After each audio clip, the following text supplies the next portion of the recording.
Action.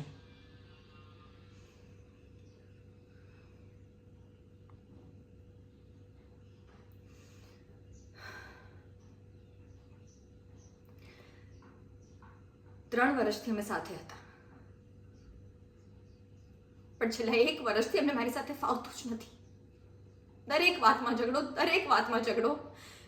એક પણ કોઈ એવી વાત નહીં હોય જેના કારણે ઝઘડો ન થયો હોય અમારા વચ્ચે. અને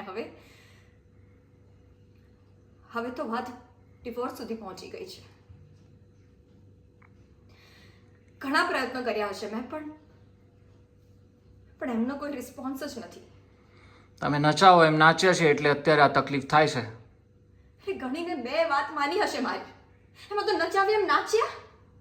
તમારી કહેલી, તમારા ઘરનાઓએ કહેલી દરેક વાત મેં માની હશે. એનું શું કહેશો તમે? આપણે અહીંયા બ્લેમ ગેમ રમવા નહીં પણ ખાલી વાત કરવા માટે આવ્યા છે. ભાગ્યા, તારી જોબ ચાલુ છે? એટલે હમણાં નથી ચાલુ, પણ નવી જોબ શોધી રહી છું. જલ્દી મળી જશે. રોનક, તું શું કહે છે? તારે હજી એક ટ્રાય આપવી છે?